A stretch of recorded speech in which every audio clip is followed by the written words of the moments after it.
Estamos grabando.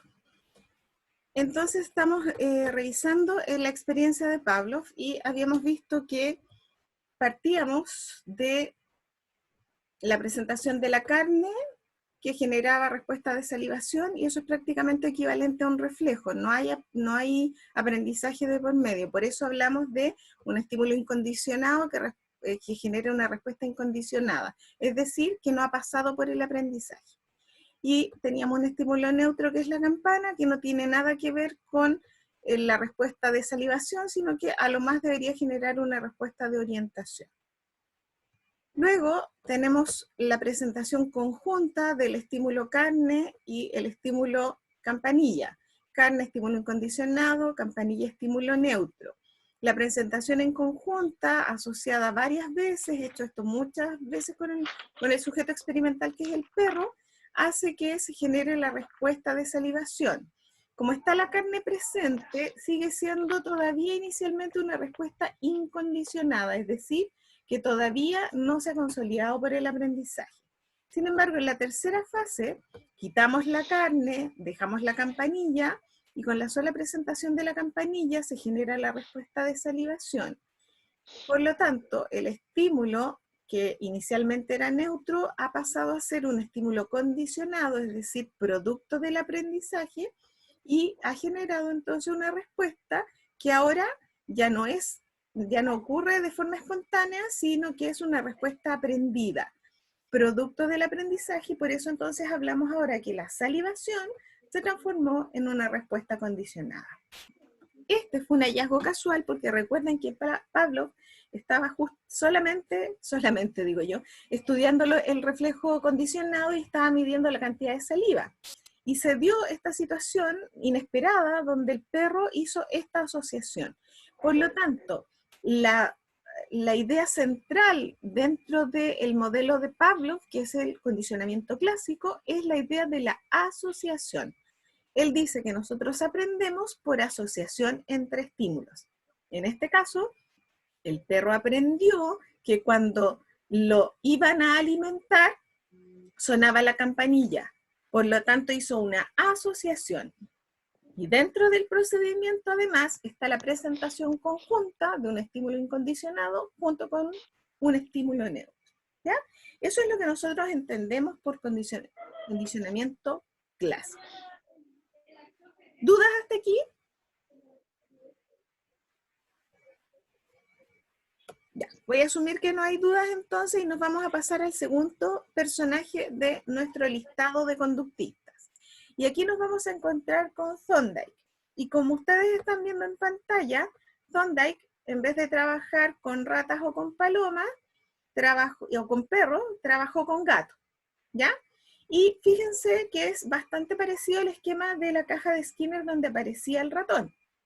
Tenemos acá una caja con un sistema de cuerdas y poleas, tenemos una puerta, y supuestamente fuera de esta puerta está el alimento. Nuevamente tenemos un sujeto con poca alimentación, por lo tanto motivado por hacer cosas para lograr el alimento que está acá afuera. ¿Ya? Si el gato estuviera totalmente saciado, es poco probable que intentara aprender a salir de la jaula. Pero dado que el gato está hambriento y el alimento está afuera, lo más probable es que el gato haga todo lo posible por generar la forma de abrir esta puerta y poder alcanzar el alimento. Entonces, ¿cuál es el concepto que nos plantea Thorndike? Específicamente el concepto de aprendizaje por ensayo y error. Ese es su concepto, ¿ya? Y lo que vio Thorndike al meter a sus gatos a la caja de problema, de resolución de problema, la caja de experimentación, es que el gato al comienzo hace una serie de conductas sin ningún orden, sin ninguna lógica, totalmente de manera inorgánica, sin sistematización, y son arañazos, patadas, intentos fallidos, sobre todo al comienzo, de golpear estos dispositivos para tratar de alcanzar el alimento. ¿Ya? Pero no hay sistematicidad al comienzo. Y luego se da cuenta que con el paso del tiempo, las conductas en términos de cantidad empiezan a disminuir. Ya hay menos arañazos, ya hay menos movimiento de las patas, ya hay menos intentos fallidos. Finalmente, la gracia es que el gato acciona esta palanca, con esa palanca se acciona el mecanismo completo, eso mueve la manilla que está en la puerta, se abre la puerta y el gato alcanza el alimento.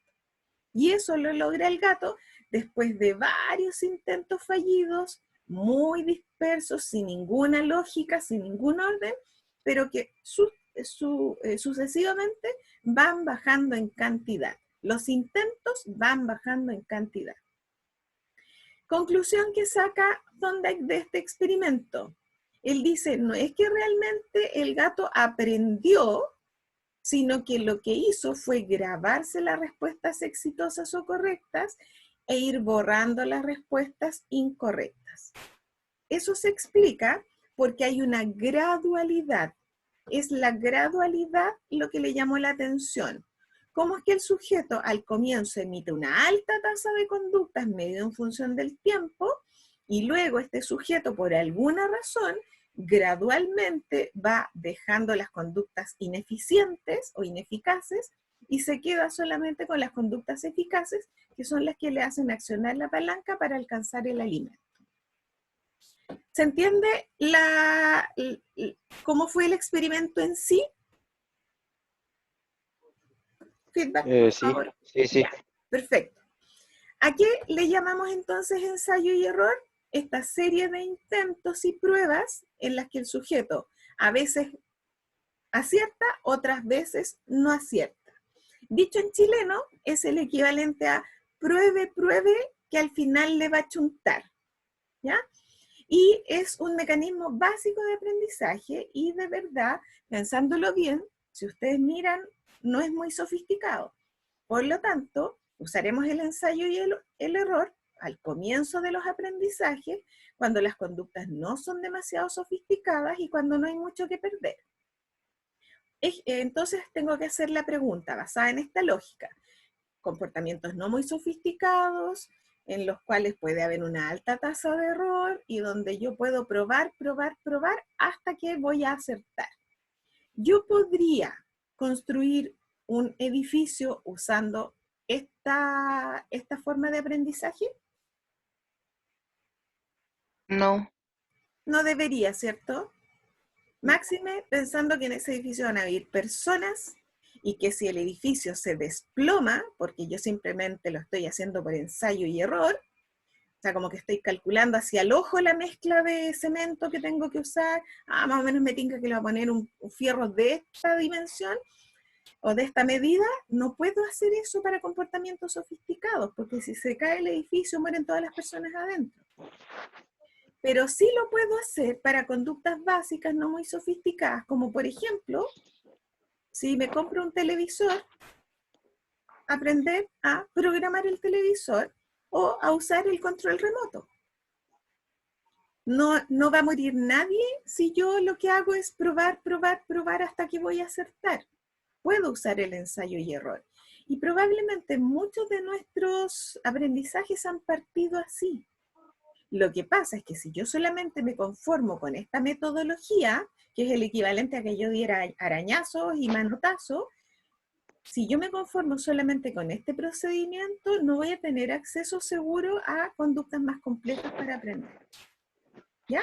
Entonces es un mecanismo básico de aprendizaje, prácticamente todos lo usamos en algún momento, pero se da de manera solo gradual y consiste en grabarme las respuestas exitosas, borrar las respuestas incorrectas.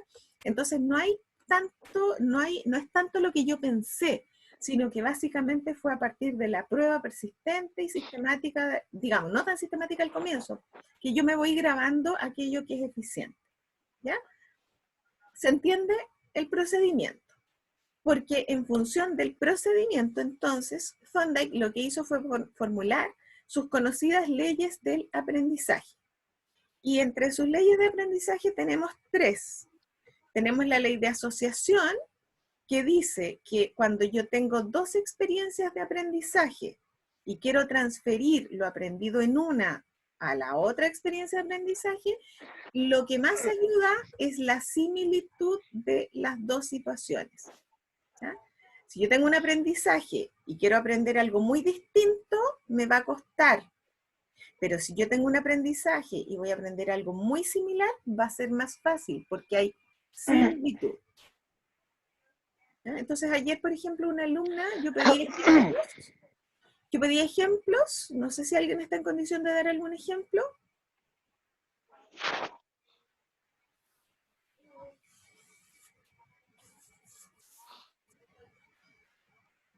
Ya, el ejemplo que me dieron ayer fue aprender un ramo humanista y entender otro ramo humanista también, versus aprender un ramo humanista versus uno científico, que tienen particularidades muy distintas.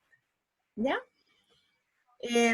La ley del ejercicio, que es la segunda ley, dice que toda conexión es proporcional al tiempo y mejora con la ejercitación. Conexión en el sentido de asociación, consolidación del aprendizaje. Recuerden que estamos en el modelo clásico, por lo tanto, se habla de que nosotros asociamos, conectamos, ¿ya? Ponemos en relación. De la misma manera como se puso en relación el estímulo de la carne con el estímulo de la campanilla, y el gato asoció que con la campanilla lo iban a alimentar. ¿Ya?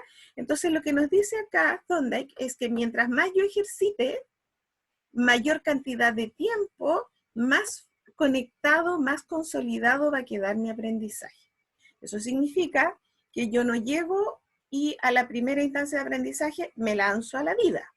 ¿Ya? Yo paso por distintas instancias de aprendizaje, ejercito, y lo más probable es que ahí voy a estar lista.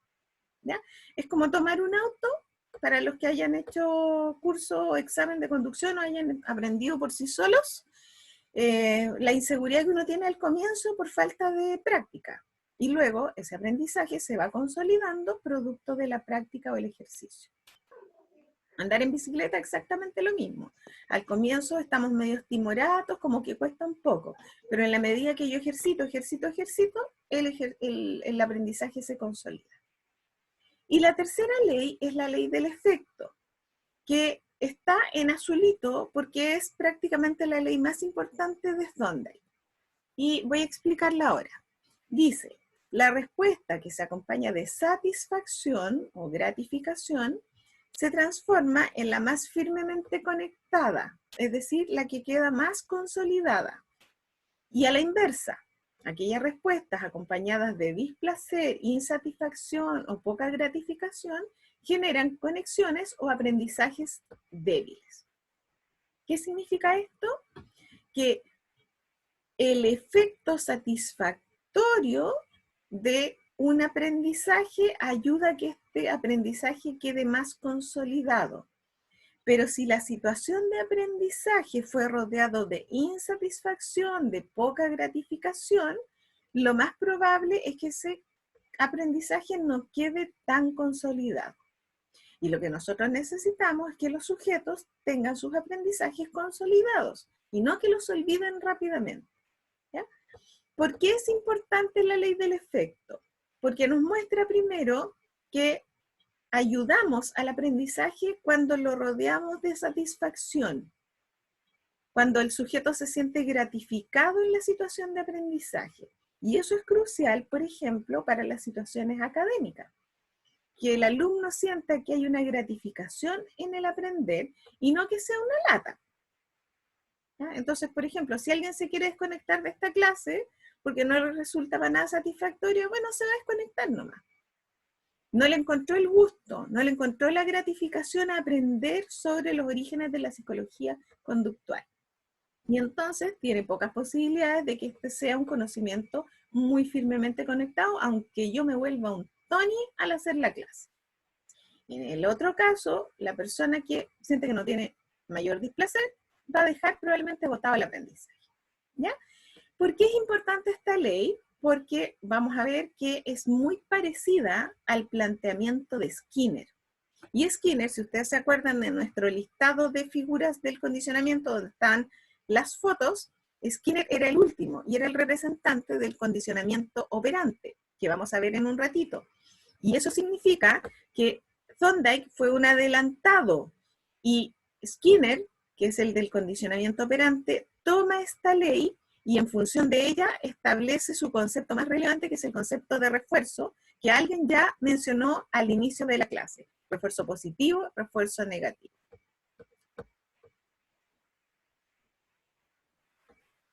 ¿Alguien quiere decir algo? ¿No? Yo que no entendí muy bien la ley de efecto. La ley del efecto tiene que ver con si la situación de aprendizaje o el aprendizaje mismo va acompañado de satisfacción o gratificación. Porque cuando el sujeto se siente gratificado al aprender algo, ese aprendizaje queda mucho más grabado. Por eso es importante que las situaciones de aprendizaje lleven incorporadas algunos elementos que hagan que el sujeto se sienta satisfecho, a gusto con el aprendizaje. Entonces, por ejemplo, Profe, ¿sí? la Sofi Bermúdez está hablando por el chat. Ya, Me tendrá está algunos... haciendo una pregunta. Ya, es que no lo veo aquí. Por favor, ¿la pueden decir, la puede decir alguien a viva voz?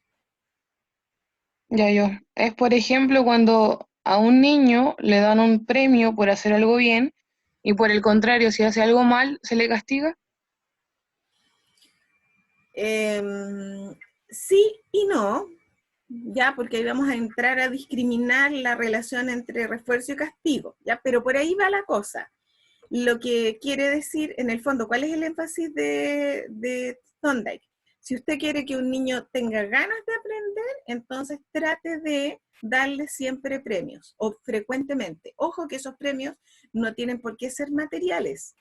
Un premio puede ser un halago. Qué bien que lo hiciste, Pablito. Muy bien, interesante tu idea. Eso significa gratificar, eso significa acompañar el aprendizaje de satisfacción, porque además en el efecto del aprendizaje está la clave para ver si yo lo voy a repetir o no lo voy a repetir. Si yo estoy intentando aprender algo y no tengo ningún resultado positivo, lo voy a abandonar. Pero si yo estoy aprendiendo algo y tengo un resultado positivo, entonces yo voy a persistir en ese aprendizaje. De la misma manera, si además ese aprendizaje estuvo rodeado de elementos de gratificación, mejor todavía. Entonces tenemos a Pablito muy interesado en aprender. La profesora le dice, bien Pablito, súper bien, y Pablito va a persistir en querer aprender más. Y Pablito, en la medida que aprende sobre esa lección, después va a querer ir a hojear otro libro donde encuentre más información para repetir el placer que se siente al aprender. A eso se refiere, ¿ya? Más centrado en el refuerzo, en el premio, llamémosle por ahora, más centrado en el premio que en el castigo. Por supuesto que si yo además rodeo la situación de aprendizaje de puro castigo, lo más probable es que ese sujeto se va a ir y va a dejar de persistir en el aprendizaje. En ese sentido solamente la Sofi tiene razón, pero básicamente el concepto al que alude Skinner, basado en lo que nos plantea Thorndike, es que cuando el resultado es positivo y además está rodeado de gratificación y no tanto de castigo, entonces el sujeto va a querer aprender más y ese aprendizaje se va a consolidar. Espero haber respondido a la pregunta de la Sofi o haber tomado el input que ella dio para hacer esta aclaración que después la vamos a entender con mayor detalle cuando conozcan el concepto de refuerzo positivo negativo y de castigo. ¿Ya? Entonces, espero haberla interpretado y esto y al compañero anterior tiene que ver con acompañe la situación de aprendizaje de logros y acompañe la situación de aprendizaje de gratificadores. Los gratificadores son lo que Skinner más adelante va a llamar reforzadores.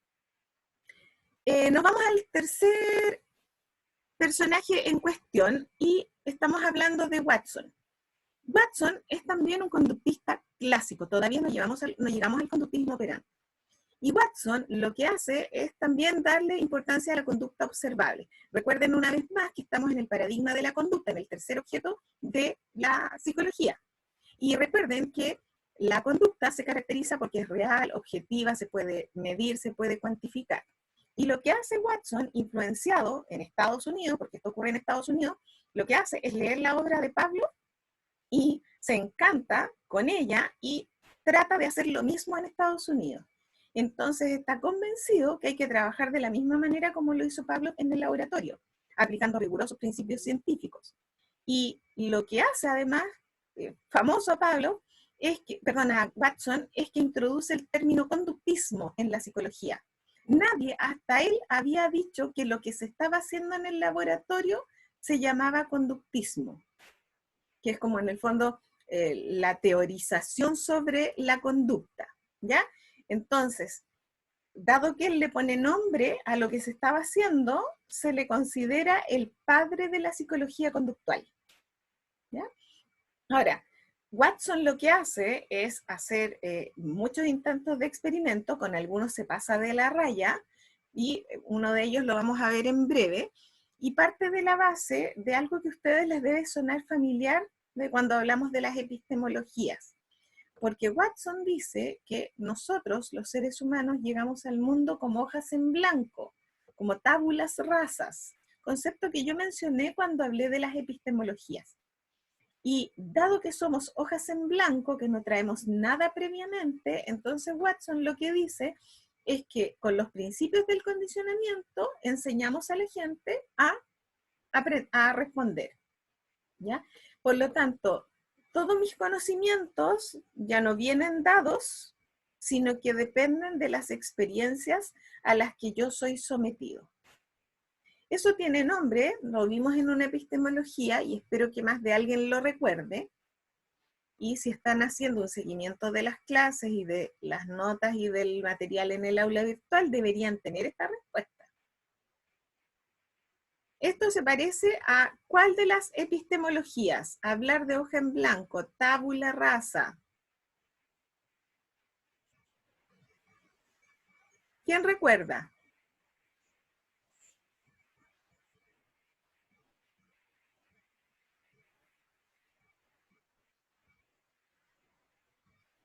Ya, ¿qué ¿El pasó? ¿Están empirismo? durmiendo? ¿Están durmiendo? ¿Por qué me contestan tan pocas personas? ¿El empirismo? Bingo, ¿quién dijo eso? Yo, ¿Y quién es yo? Valentina Guardiola. La Valentina Guardiola. Atenta a la Valentina Guardiola, se agradece la respuesta. Efectivamente, es exactamente lo mismo que dijimos en el empirismo. No traemos nada previo, todo está dado por la experiencia, somos verdaderas hojas en blanco. Por lo tanto, desde esa lógica que hace Watson, dice, a punta de experimentos, voy a ver cómo esta gente aprende. Y dado que Pablo lo pudo hacer con sus perros, entonces yo lo puedo hacer perfectamente con los seres humanos. Y yo puedo, en esa hoja en blanco, empezar a escribir en la medida que le voy presentando los condicionamientos adecuados. Por lo tanto, su concepto de conducta es que la conducta es en el fondo una cuestión de estímulos condicionados. Nosotros ya sabemos lo que es esto, un estímulo que ha pasado por el proceso de aprendizaje y respuestas aprendidas, es decir, respuestas que han pasado por el proceso de aprendizaje, ¿ya? Por lo tanto, eso es lo que él va a intentar con sus experimentos. Ahora, Watson es un poco, se excede incluso, y frente a la pregunta, entonces, ¿qué pasa con experiencias como el miedo, la ira y el amor? Él da una respuesta que es un poco compleja de digerir, digamos. Y él dice, estos son instintos humanos y son solo respuestas emocionales aprendidas. Es decir, yo aprendí a tener miedo, yo aprendí a estar iracundo, yo aprendí a amar. Y eso causó mucho escozor porque se pensaba que miedo, ira y amor estaban en otra categoría de proceso. Y Watson, desde el crédito que le da a su formulación teórica, dice, no, yo les puedo comprobar que esto simplemente se aprende. Y se aprende solo que de una manera especial, pero muy parecida a los reflejos. Basta con que yo haga exactamente lo mismo, presente el estímulo adecuado, y el sujeto va a aprender a tener miedo, va a aprender a amar o va a aprender a enojarse. De la misma manera como yo aprendí ciertos reflejos. ¿Les parece un poco escandaloso lo que hizo Watson? porque en la comunidad científica causó un poco de escozor.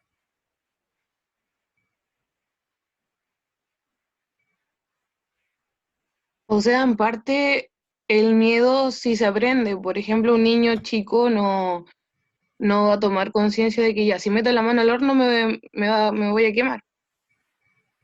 ¿Sí? Entonces eso se aprende. Exacto. Usted está diciendo lo que dijo Watson. Todo se aprende. Incluso lo Claro, que pensábamos que nos salía de manera innata como amar, se aprendió. Lo que pasa es que aprender que el horno me puede quemar es un poco distinto de aprender sobre el amor. Porque uno claro. puede pensar que el amor es de la esfera de lo romántico, algo que brota incesantemente de mi corazón. Y simplemente Watson está poniendo una barrera y dice, no, usted no es que le brota el amor, a usted aprendió a que le brotara el amor, que es distinto. Y entonces nos pone frente a estos temas en una situación súper compleja, porque por ejemplo para los más filosóficos, para los más románticos, es duro hacerse a la idea o aceptar la idea de que a mí me enseñaron a amar. Y De la claro, y misma manera, de la misma manera que me enseñaron que el horno me puede quemar. claro, ¿Alguien igual que más? los científicos, que el amor es algo químico, algo de reproducción. Exacto. Y nosotros, yo por lo menos que estoy en categoría romántica, como que digo, sí, hay un correlato bioquímico, pero aquí hay una cuestión más trascendente, o sea, del encuentro con el otro. Pero eso es mi Claro. forma de pensar, ¿ya? Pero claro, Watson estaba en una postura súper científica, se creyó el cuento de que para que nosotros nos reconocieran como psicólogos científicos, teníamos que alejarnos de estas expresiones como tan metafísicas, tan de lo no demostrable, ¿ya? Entonces, claro, quizás se fue un poco al extremo. Ahora, ¿ustedes creen que eso fue todo lo que hizo Watson? Se quedan No, cortos. Watson justamente lanzó la siguiente frase que causó mucha polémica. Y fue la siguiente, la voy a leer, cito, de 1930. Dadme una docena de niños sanos, bien formados, para que los eduque. Y yo me comprometo a elegir uno de ellos al azar y adiestrarlo para que se convierta en un especialista de cualquier tipo que yo pueda escoger. Médico, abogado, artista, hombre de negocios e incluso mendigo o ladrón, prescindiendo de su talento, inclinaciones, tendencias, aptitudes, vocaciones y raza de sus antepasados. ¿Ya? Como que si con lo anterior él causó un poco de fuego, aquí de frentón tiró a la gente a las brasas, ¿ya? Como que realmente, si ustedes se fijan, lo que está diciendo acá Watson es que es tal el poder del aprendizaje que yo con la técnica conductual adecuada puedo lograr lo que sea, incluso de manera independiente a todos los factores históricos que hemos considerado para el desarrollo de las personas. O sea, me salto la raza, me salto los talentos, me salto los valores, me salto todo, y yo, si ustedes me ponen una persona delante, un niño cualquiera, yo hago lo que ustedes me dicen. ¿Y cómo lo hago? Por los principios del aprendizaje, simplemente presentando los estímulos adecuados.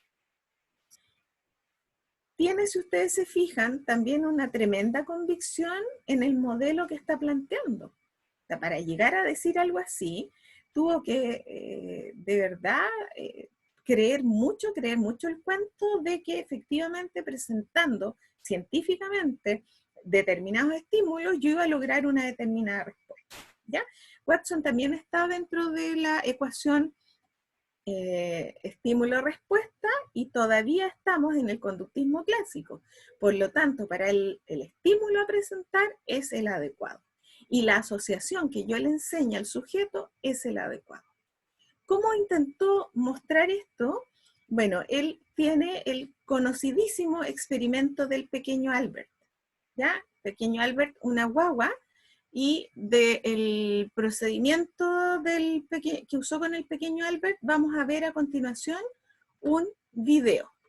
¿Ya? Entonces, estén atentos porque voy a tratar de compartirlo.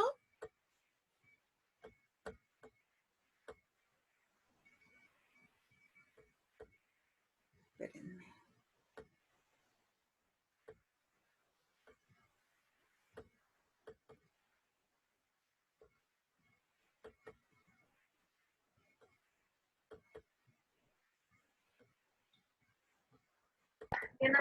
Profe, le quedan 6 minutos por si acaso.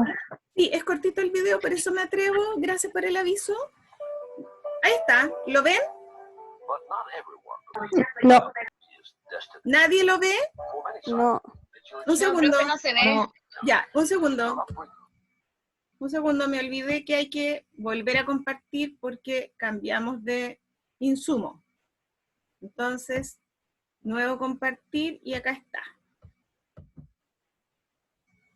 Ahí, Ahí Sí, sí, sí. ya. Ahora es súper viejo el video, es prácticamente histórico, así es que ojo con eso. Los que tienen pantalla van a ver los subtítulos si es que no se manejan con el inglés. But not everyone believes that biology is destiny. For many scientists, it's your experiences in life that count. Your upbringing, your education, your environment. Chief among these scientists is psychologist John Watson, who offers a theory that is the mirror opposite of eugenics. This was the heyday of hereditarians and geneticists who said that human beings were constrained by their genetic inheritance. And Watson was saying that this is baloney, that human beings were shaped solely by their environment.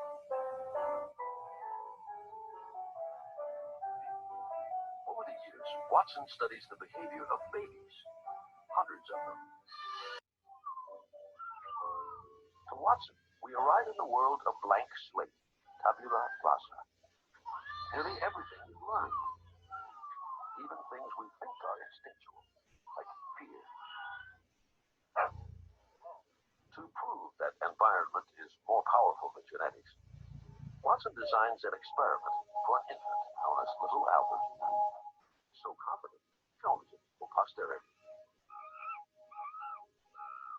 At first, Albert shows little fear, even when Watson places a burning newspaper in front of him.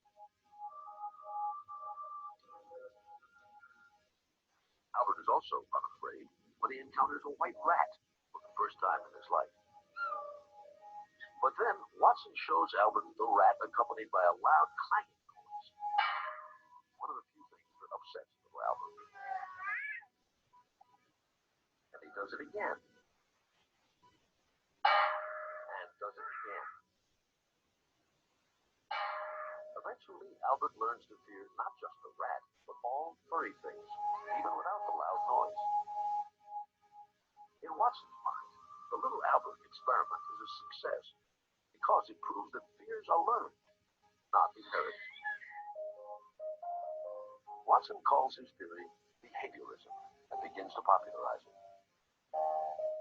He urges parents to take active control of their children's upbringing by shaping their environment. To think of the home as a scientific laboratory. But Watson's interest in childhood is purely professional.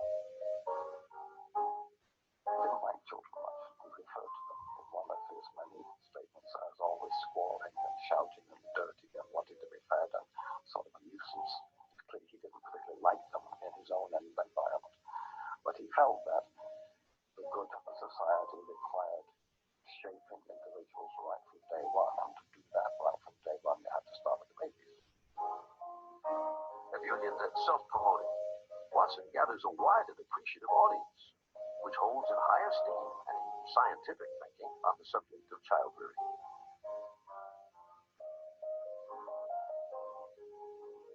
Science was increasingly important in the popular mindset. If science said something, if scientists tested, if scientists experimented, well, then it must be so. But the appeal of behaviorism runs deeper. Its egalitarian philosophy and outlook seems to reflect the very spirit of democracy. Watson was a voice of the American dream. And the American dream was that this is the land of opportunity. You can become what you would like to be, even if you're not there yet. And at least if you don't do it in your lifetime, this is the land in which your children can do it.